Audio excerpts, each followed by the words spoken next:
টাকা, আপনি আবার ফ্রিতে দিতেছেন। এই কামটা তো কোনো ব্যবসায়ী করে না।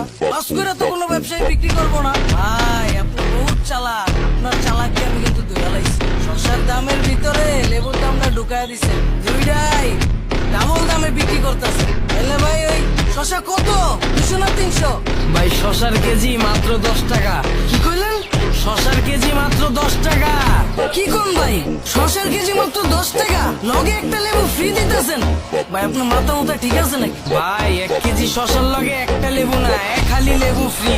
ভাই আমি তো ভাবছিলাম আপনি অনেক চালাক, শসার দামের ভিতরে লেবুর দামটা ঢুকায় দিছেন, দুটোই ডাবল দামে বিক্রি করতেছেন। এখন তো দিয়ে আপনি বোকা, আর আপনার বোকা করলে তো ভুল হইব, আপনি তো মহা বোকা। শসা কত করে কিনেন? বেশি না ভাই, শসার কেজি 20 টাকা কিনা। 20 টাকা? আপনার লেবু কিনা 5 টাকা, শসা কিনা 20 টাকা। ওই ভাই আপনি আমার 1 কেজি শসা দিতেছেন, 4টা লেবু দিতেছেন, এনে তো আপনি 40 টাকার মাল দিয়ে দিতেছেন। আর আমি আপনার 10 টাকা দিতেছি, আপনার 30 টাকা লস। কোন ব্যবসায়ী 30 টাকা লস করবো? আমার তো মনে হইতেছে আপনি দোকানদার না। দোকানদার কই? আমার মনে হইতেছে কি আপনার দোকানদার বহায় দিয়ে গেছে, আপনি উল্টা পাল্টা দাম কইতাছেন।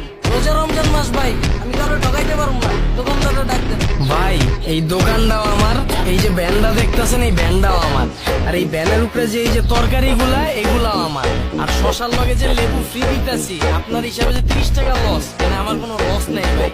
আমি লাভ ছাড়া ব্যবসা করি না, এনে আমার লাভ আছে। ভাই আপনি হয় পাগল না হয় ব্যবসা বুঝেন। এই রোজা রমজান মাসে সবাই সবকিছুর দাম বাড়ায় বিক্রি করে লাভ করতেছে, আর আপনি ফ্রি দিয়েও কইতাছেন আপনার লাভ হইতাছে।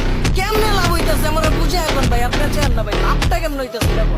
ভাই এটা রমজান মাস, রমজান মাসে সব ব্যবসায়ীরাই তো লাভ করে, সব ব্যবসায়ীরা লাভ করতেছে এই দুনিয়ায়, আমি লাভ করতেছি ওই দুনিয়ায়। সব ব্যবসায়ীরা লাভ করে এখন পাইতেছে, আমি না হয় ওই পরকালে পাম। 2 দিনের দুনিয়া ভাই, আইসিও খালি হাতে, জামুও খালি হাতে। রমজানের একটা মাস ভাই, সুযোগ পাইছি কাজে লাগানোর চেষ্টা করতেছি। সামনের রমজান কপালে থাকবো কি থাকবো না এটার তো কোনো গ্যারান্টি নেই। আর এই যে আমার ভ্যানে দেখতেছেন এত তরকারি, আমি তো সব তরকারির দাম কমাই দিই ভাই। রোজার মাসে যেই 2টা আইটেম বেশি চলে, এই যে লেবু আর শসা, এই 2টা আইটেমের দাম কমাই দিছি। আর বাকি সব আইটেম সবাই যেই দামে বিক্রি করতেছে আমি ওই দামেই বিক্রি করতেছি। সব তরকারি যদি বিক্রি করি আমার 500 টাকা লাভ থাকে। আমার পরিবার লয়ে আজকের দিনটা খুব সুন্দর মতো যায়। সারাদিন রোজা রাইখা ভাই অনেক মানুষ আছে ইফতারি করতে পারে না, একটা লেবু দিয়া লেবু শরবত বানায় গলাটা ভিজায়। এই জায়গায় যদি দাম বাড়ায় দিবে এটা নাইন ভাই। শসা কত করে দিব? ভাই আপনি আসলে অনেক বড় মনের মানুষ ভাই। আপনার মতো একই চিন্তা যদি সব ব্যবসায়ীরা করতো তাহলে দেশটা অনেক দূর আগায় যেত ভাই। আরে ভাই বাদ দেন তো, শসা কতটা দিব? দেন 1 কেজি দেন।